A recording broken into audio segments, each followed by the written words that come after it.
Going to be processing through Parliament, and there's Cameron on his home territory as our royal correspondent outside the palace. Cameron, tell us what lies ahead this afternoon for folk.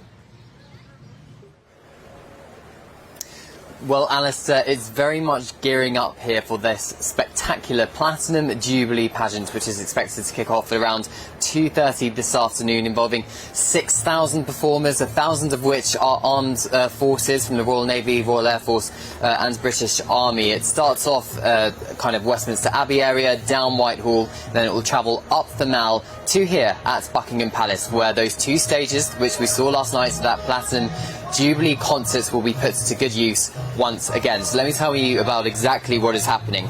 So it's split into 4 acts. The first act is all about military and the Queen's relationship with the armed forces. So as I mentioned, over 1,000 military personnel are going to be taking part, and one of the largest tri-service musical ensembles ever assembled in history. And let me tell you what that means. So that means musicians from the Royal Air Force, from the British Army, from the Royal Navy will all be processing down the Mall in front of the crowd, waving even Union Jacks, putting on a big spectacular celebration for Her Majesty's 70 years of service.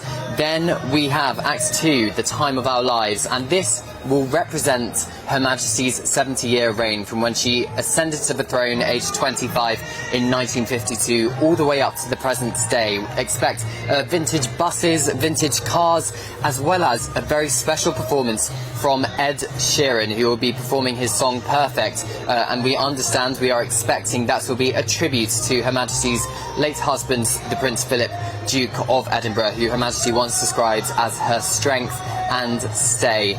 Moving on to Act 3, Let's Celebrate, is going to be a massive carnival procession which will be kind of encompass performers from all across the UK. So there's performers from Bristol, Somerset and the Isle of Wight, just to name a few. And then the final act, Happy and Glorious, will involve lots of national treasures from television, from sport and from music as well. And perhaps, to top us all off, we might get one final appearance from Her Majesty the Queen. So keep an eye on that flag above Buckingham Palace, because if that changes to the royal standard, Her Majesty is here and she may well appear on the balcony to round off the Platinum Jubilee weekend.